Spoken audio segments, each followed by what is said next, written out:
अस्सलाम वालेकुम दोस्तों, उम्मीद है सब खुश होंगे। आज हमारा तीसरा चैप्टर, तीसरा लेसन जो मैं आपको ये बताने जा रहा हूँ, इसका नाम है possessive noun. Possessive nouns mean that ownership of noun, specially noun की मालकी जिसे कहते हैं, मलकियत जिसे कहते हैं, किसी चीज़ की मलकियत होना, किसी चीज़ का अपना ज़ाती होना, उसको पॉजेसिव नाउन्स में लेते हैं इन ग्रामर पोजिशंस में। ये वैसे इंग्लिश लैंग्वेज में खुशामदीद कहता हूँ। आज का टॉपिक अब स्टार्ट कर रहे हैं पॉजेसिव नाउन के साथ, और मेरे कुछ क्वेश्चंस हैं वो आपको बताता चलता हूँ, और उसके साथ फिर उसके eight the end of this session, इसके आखिर में मैं आपसे क्वेश्चन पूछूंगा, फिर आपने जवाब देना है। और जवाब का तरीक़ेकार ये रखा है कि उसको पॉज कर देना है, आपने रोकना है। रोकने के बाद वीडियो को थोड़ी देर बाद आपने उसके आंसर्स देने हैं, खुद से आपने अपने आप को टेस्ट करना है। तो क्या आप तैयार हैं? Be ready for that. तो चलो चलते हैं। और आप एक काम ज़रूर करें जो मैं पहले ही बता चुका हूँ कि पेंसिल, पेन, रबर कटर जो भी आपके पास है वो आप ज़रूर रखें अपने पास, ठीक है? ओके, चले स्टार्ट करते हैं। जैसा कि आप देख रहे हैं, आपको स्क्रीन में नज़र आ रहा होगा, possessive noun are used to indicate that ownership. इसका साफ लफ्ज़ी मायना यही है कि इसका मतलब होता है कि किसी चीज़ की मालकियत, किसी चीज़ की मालकियत मतलब ऑनरशिप, ठीक है? वो आप किसी चीज़ के मालिक हो। आसान लफ्ज़ों में आप किसी चीज़ के मालिक हैं। Possessive noun usually are found by ना adding an apostrophe and s. असल में इसका ये आसान तरीका होता है, इसके एंड में जो है हम एस लगाते हैं और अपॉस्ट्रोफी लगाते हैं। मतलब अपॉस्ट्रोफी लगाएंगे जब एस लगाते हैं, इसका मतलब होता है वो चीज़ आपकी होती है, मतलब आपकी ज़ाती होती है, इसलिए आप उसके आगे अपॉस्ट्रोफी और एस लगाते हैं। या आप कहीं पे पढ़ रहे होंगे बुक्स में, और कहीं पे देखे होंगे, कहीं पे देख रहे होंगे, कहीं पे आप पढ़ रहे होंगे, कहीं पे आप बोल रहे होंगे। तो हमेशा याद रखें, जब भी अपॉस्ट्रोफी के साथ एस आए तो समझ लें कि आप उसकी ज़ाती चीज़ है, ठीक है? उसके मुताबिक जैसा कि नीचे आप देख रहे हैं, जॉन्स बुक क्या है? जॉन्स बुक मतलब ये बुक जो है वो जॉन्स की ज़ाती है, मतलब अपनी बुक है, ठीक है?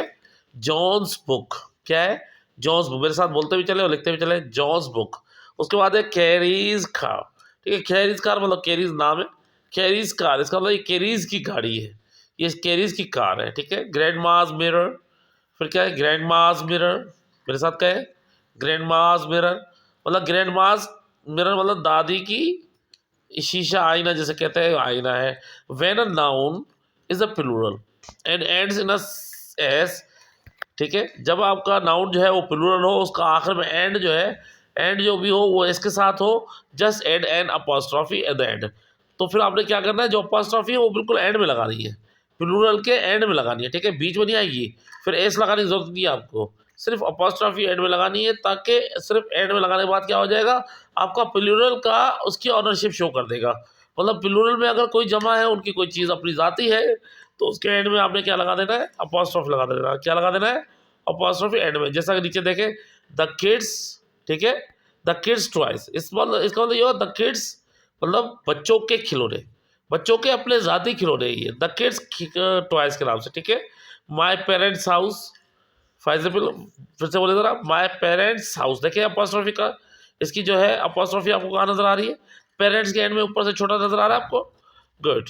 माई पेरेंट्स हाउस, ये है पेरेंट्स हाउस, ठीक है? द टीचर्स लाउंज, इसका मतलब टीचर्स लाउंज, ये टीचर्स का लाउंज है, टीचर का अपना ज़ाती लाउंज है, इसमें टीचर्स घूम सकते हैं, फिर सकते हैं, तो द टीचर्स लाउंज, ठीक है? तो ये क्या है? Plural, teachers are plural.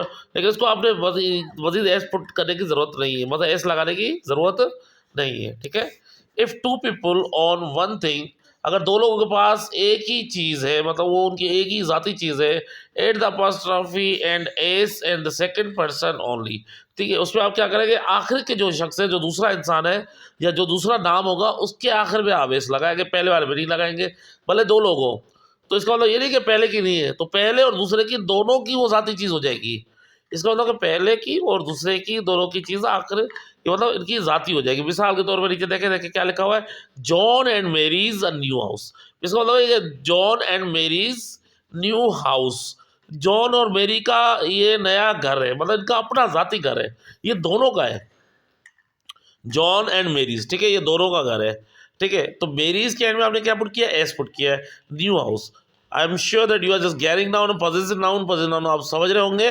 तो John's and Mary's new house, अब क्या करते हैं, हम क्या समझते हैं कि यार मेरीज का शायद ये जाती घर है इसलिए सिर्फ मेरीज के लिए लगा है, नहीं ऐसा नहीं है।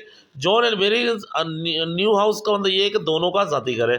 David and Swiss wedding specially, ठीक है, डेविड एंड सुइज वेडिंग मतलब दोनों की शादी है। डेविड एंड स्विस की शादी मतलब wedding, Swiss David and Swiss, Swiss के एंड में देख रहे हैं आप एस, तो डेविड के आगे एस लगाने की जरूरत नहीं है, डेविड से एंड स्विस करने की जरूरत नहीं है, सिर्फ डेविड का नाम लिखा आपने आगे स्विस कर दिया, ठीक है। टॉम एंड डॉग्स का, डॉन टॉम एंड डॉग्स का मतलब ये टॉम और डॉग्स की कार है, ठीक है, ये दोनों की कार है। तो दो जब भी प्लूरल होंगे तो आप क्या पुट करेंगे, जो दूसरा नाम होगा उसके एंड में आपने एस पुट कर देना है। गॉट इट, तीनों चीज़ें समझ आएगी। सबसे पहले आपने क्या करना है, पॉजिटिव नाउन में अपॉस्ट्रोफी कहाँ लगानी है, जो नाम हो उसके ऊपर अपॉस्ट्रोफी लगा के एस लगा देना है। Book, John's book, Carrie's car, grandma's mirror. फिर आपने क्या किया दूसरी बार कि आपका जब जो नाउन है वो बेसिकली प्लूरल है, वो जमा है, तो उसके एंड में क्या करना है, आपने एस लगाना है, एस ऑलरेडी होती है उसके अंदर, तो सिर्फ आपने एंड में कामा लगा देना है। इसका मतलब ये इनकी ज़ाती चीज़ है, ठीक है। अगर दो लोग हैं, दोनों की कोई एक ही चीज़ है, मतलब एक ही चीज़ दोनों की है, तो उसके दूसरे नाम पे आपने एस लगा देना है, ठीक है। एस के बाद मतलब अपॉस्ट्रोफी लगा के एस लगा देना है।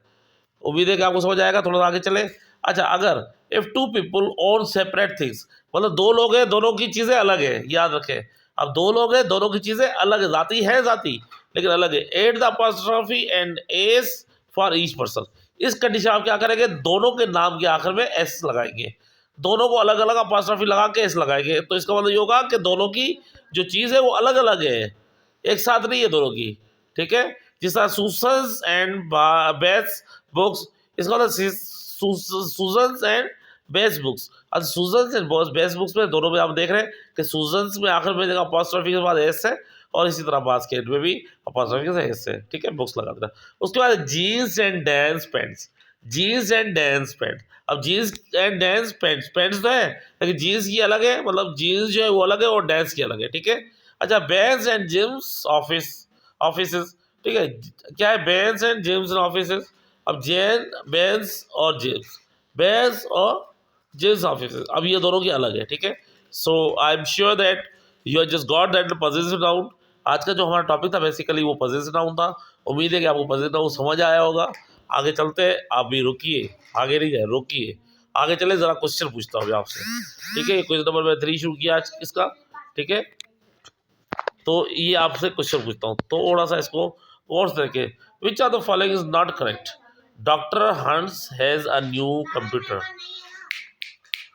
Doctor Hunt's has a new computer, doctor Hunt's has a new computer, doctor Hunt's has a new computer. Got it, doctor Hunt's new computer is working well, doctor Hunt's computer is new, ठीक है। इन तीनों में से मुझे बताएंगे कौन सा सही है।